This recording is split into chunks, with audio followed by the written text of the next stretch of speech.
Face à Le Chypre aujourd'hui, c'est Jean-Marc Daniel. La commission des finances a voté hier la nationalisation d'ArcelorMittal. Il y aura une proposition de loi qui sera examinée le 27 novembre. Seule voie pour ne pas laisser dépérir l'acier européen selon LFI. C'est votre point de vue aussi, Emmanuel. Et comment ? Non mais vous voulez nationaliser. Mais qui alors, regardons les gens qui sont contre aujourd'hui. C'est la direction de Mittal, c'est le gouvernement qui dit ça résoudrait en rien les problèmes. Mais le gouvernement, quel est son palmarès en matière de stratégie industrielle, de capacité à retenir les entreprises ? L'État, il se fait arnaquer par le premier bonimenteur qui passe. On l'a vu avec Novasco, qui avait voilà, il y a un fonds. Oui, mais du coup, nationaliser, c'est encore pire. Non, mais ce que je veux dire, c'est qu'il y a un moment où, quand votre bilan et votre stratégie, non pas de nationalisation, et quand vous avez laissé partir tous les fleurons de l'industrie française depuis des décennies sans rien faire et qu'on se retrouve aujourd'hui avec le niveau d'industrie le plus bas de tous les grands pays industrialisés. Aucun pays ne s'est autant désindustrialisé. Il y a un moment où il faut peut-être se poser les bonnes questions. Donc oui, c'est un secteur. Alors je ne vais pas vous refaire le coup du secteur stratégique, mais c'est quand même important. Savoir qu'il y aura de l'acier pour tout un tas de secteurs qui en ont fondamentalement besoin dans les 30 ans à venir. Quand vous prenez une décision d'investissement aujourd'hui en France, c'est important.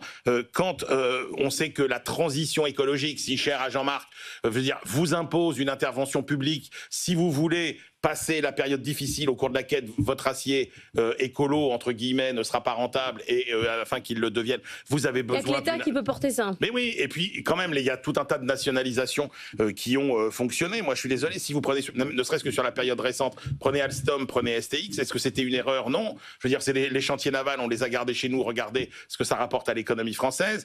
Alstom, ça n'a pas été non plus une bêtise. Et puis quand vous occupez, quand vous prenez des entreprises qui vont mal, vous les achetez pas cher et vous pouvez les revendre très cher. Donc franchement, oui, moi je suis favorable à cette nationalisation temporaire. Et peut-être moins temporaire. Qu'est-ce qu'il a ?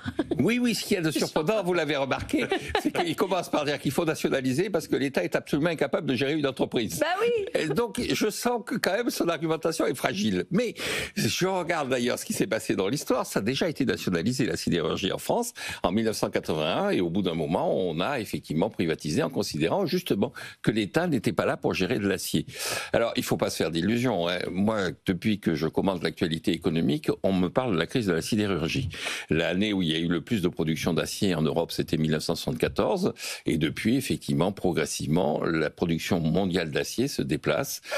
Elle a d'abord été au Japon, puis ensuite en Chine, et maintenant elle est en Inde. Sur les 1,8 milliard d'acier qui sont produits dans le monde, il y en a la moitié qui est produite en Chine, et la part de l'Inde est en train de monter, et symétriquement, la part de l'Europe diminue. En 1974, on produisait 235 millions de tonnes, maintenant on en produit entre 140 et 150 millions de tonnes, et puis ça continue à décliner. Il n'y a plus que deux pays où c'est vraiment très important, c'est l'Allemagne et l'Italie, et il y a là aussi des plans de réduction. Alors face à ça, il y a deux solutions. Effectivement, on fait du protectionnisme, on nationalise, on refait les grands mythes des pays socialistes. C'était leur grande référence, c'était la production d'acier. Vous savez, Mao Tse-tung voulait que dans chaque commune populaire, on produise un peu d'acier, parce que l'acier, c'était la preuve de l'affirmation. Ça fait solide. Ça fait solide. C'était la preuve de l'affirmation de la puissance économique du pays. Donc tout ça s'est terminé dans une catastrophe économique et humaine. Et puis, vous avez effectivement la capacité à accepter l'idée qu'il va falloir faire de la destruction pour pouvoir faire de la création. Je rappelle une anecdote que je mets assez souvent en avant, c'est comment est-ce que Bill Clinton s'est fait connaître en 1992. Il s'est fait connaître en allant dans une usine sidérurgique, déjà à l'époque. C'était les Japonais qui étaient en train de truster le marché mondial de l'acier, et les Américains, ce qu'est en train d'essayer de faire d'ailleurs Donald Trump, mettaient des droits de douane pour sauver leur sidérurgie. Et donc Bill Clinton arrive devant l'usine qui est menacée de fermeture, et les ouvriers lui disent: si tu es président des États-Unis, est-ce que tu vas sauver la sidérurgie? Et il a répondu: écoutez, moi je suis l'élu, je serai élu pour défendre les Américains, et le sort des Américains, c'est pas forcément d'être sidérurgiste. Donc si je suis élu, je ne ferai rien pour la sidérurgie, mais en fait je ferai... ça devant les sidérurgistes, mais je ferai tout pour que vous ayez un emploi. Et donc le véritable enjeu, c'est effectivement d'assurer pour la population la capacité régulièrement de retrouver un emploi. Dernier exemple, et puis je rends la parole à Emmanuel. Au Royaume-Uni, il n'y a plus que 2500 sidérurgistes, alors que c'était le symbole de la révolution industrielle britannique.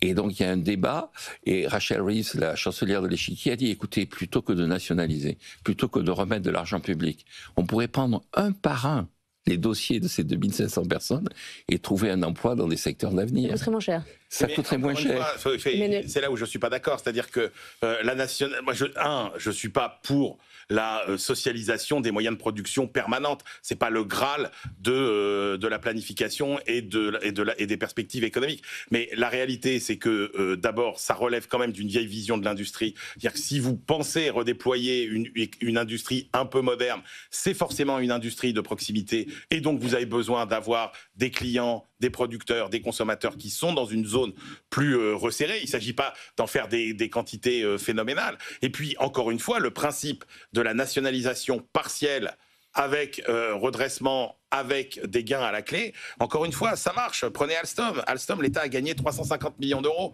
quand il a redressé Alstom. Donc, la gestion courante, je suis d'accord avec Jean-Marc, l'État n'a aucune légitimité pour la faire, mais vraiment vous voyez l'État comme un fonds d'investissement qui prendrait de l'argent au tour d'après, quoi. Mais combien de millions on a rapporté, combien les investisseurs de la République ont rapporté aux contribuables? Mais des sommes considérables. Mais vous voulez pas qu'ils gèrent? Oui, non, parce que oui, c'est pas complètement la vision des LFI. Non, parce que oui, non, mais je ne dis pas que je partage la vision des LFI sur le fond. La vision des LFI, c'est l'État qui doit gérer parce que c'est mieux. Mais pourquoi ça ne marche jamais? Parce qu'au-delà des simples objectifs de business, il y a toujours des objectifs de politique qui viennent se greffer à ça, défendre à tout prix les emplois, ce qui n'est pas une bonne stratégie.